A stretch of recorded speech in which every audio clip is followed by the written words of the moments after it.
On a vu l'équivalent du technique d'intégration qui est le changement de variable au début de la session, mais il est tellement fondamental qu'on l'enseigne à l'extérieur des techniques d'intégration. Mais par contre, quand le changement de variable est vraiment évident, on va s'en passer entre guillemets, c'est-à-dire qu'on va, évidemment, on va faire la bonne chose, mais on ne va pas l'écrire en détail qu'on a fait le changement de variable pour ne pas alourdir les démarches. Puis c'est ce qui est écrit ici. Donc, dorénavant, nous utiliserons les résultats suivants sans faire les changements de variables directement. Donc, en fait, c'est quoi? C'est que si je remplace le x par une droite ax plus b, souvent ça va juste être ax. Oui, ça veut dire que je fais l'intégrale comme la fonction de base. L'intégrale de e à la x dx, c'est e à la x plus c. Puis si je remplace x par une droite à x plus b, la seule différence, c'est que je vais diviser par la pente de la droite. Par exemple, l'intégrale de e à la 8x dx, ce serait e à la 8x sur 8 plus c. Vous voyez ça un peu comme le contraire, entre guillemets, là, de la dérivée où on multiplie par la fonction intérieure. Là, je divise par la fonction intérieure. Ce n'est pas une règle qui marche tout le temps. Ça marche seulement si ma fonction intérieure est une droite.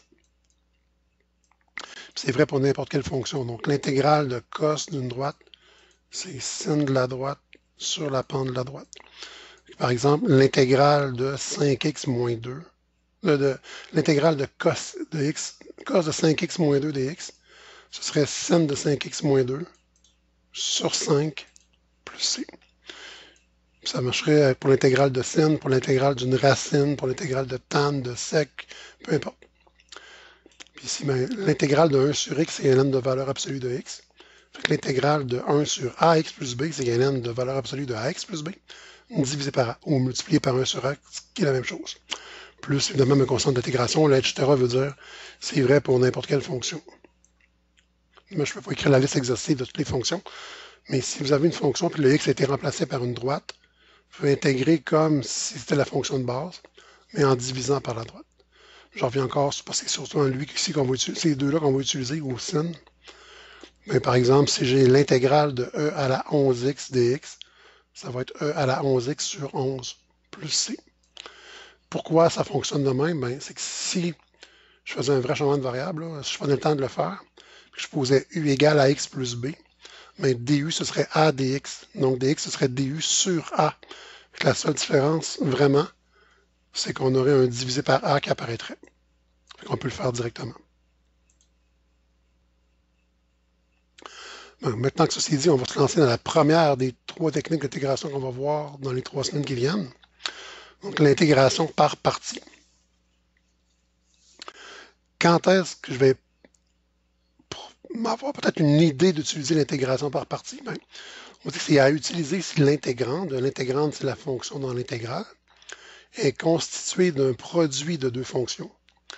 Donc, en général, si j'ai l'intégrale d'une fonction fois une autre fonction, il y a bien des chances que ce soit l'intégration par partie qui me permette de résoudre cette intégrale-là. Donc là, maintenant, ce qu'on va essayer de faire, c'est de trouver la formule qui va nous permettre d'y arriver. Puis là, ici, contrairement à vos notes de cours, j'ai déjà écrit, pour vous, là, les parties droites sont vides. J'ai déjà écrit les parties droites des équations, on va les expliquer. Donc, je vais considérer 2 fonctions, u et v, puis je vais faire leur différentiel. Donc, la différentielle de u fois v, ben, la différentielle, ça fonctionne comme pour la dérivée.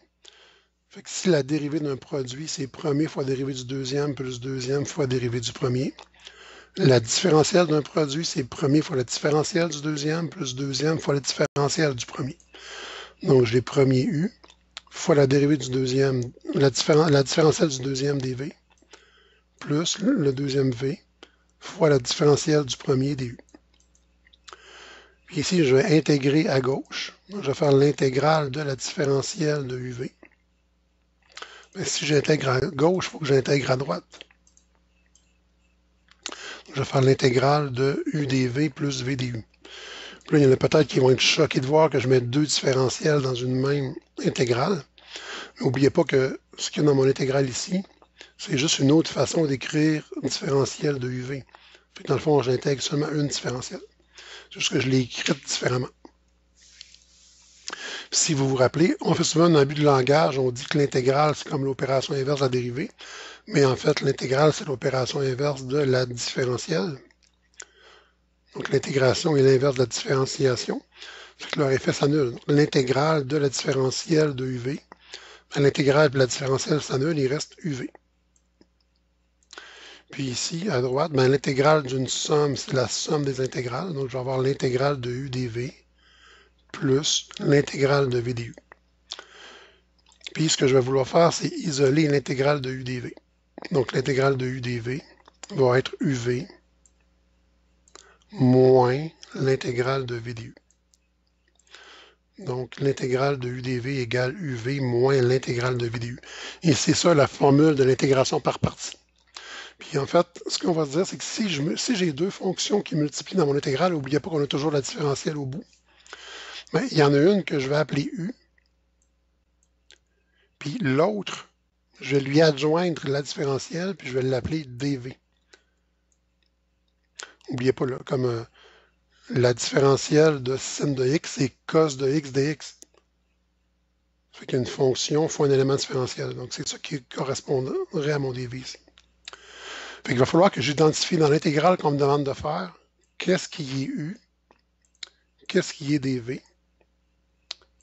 Puis à partir du U, je vais calculer du en faisant la différentielle. Puis à partir de mon dV, je vais calculer V en faisant l'intégrale de dV.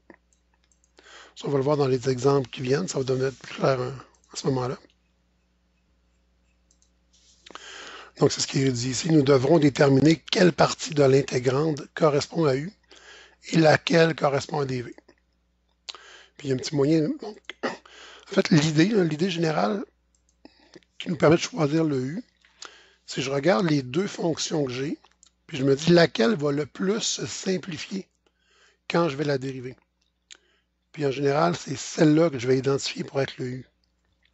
Mais avec ça, on peut y aller avec un arbre de décision, qui est le truc mnémotechnique qu'on a ici, le fameux LIAT. Si vous avez écouté la vidéo assez souvent, ça devrait être entré dans votre tête. Le L est pour log. Donc log pour logarithme. Donc, dès qu'il y a un log dans l'intégrale, c'est lui auquel je vais attribuer le U. Donc le U, ça va être mon log. I, c'était inverse trig. Pour l'écrire inverse trigonométrique. Donc, arc-sin, arc-cos, arc-tan, arc-sec, arc-cosec, arc-cotan. Donc, c'est mon deuxième choix pour des U. Par exemple, si j'avais à faire l'intégrale de arc-sin de x fois ln de x dx, ben, lui a priorité, donc lui serait le U, puis lui serait le dv en mettant le dx avec. Le A, c'était pour arithmetic, donc arithmétique. C'est quoi arithmétique? C'est tout ce qui est polynomial ou des puissances de x. C'est que si vous avez x2 plus 1, 5 moins 3x7 à la 8, racine de x, parce que c'est comme x à la 1 demi. Tout ça, c'est dans le arithmétique. Donc, par exemple, si on fait l'intégrale de x2 plus 5 fois ln de x, mais le log vient avant le x2 plus 5, c'est lui qui a priorité pour le U. Le T, c'était trigonométrique.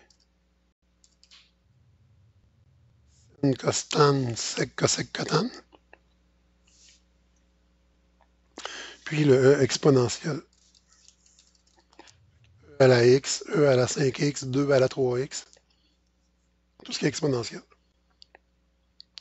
Ce qui n'est pas dit par contre dans la vidéo, c'est que trigonométrique et exponentiel sont permutables. Donc j'ai le choix pour les deux derniers.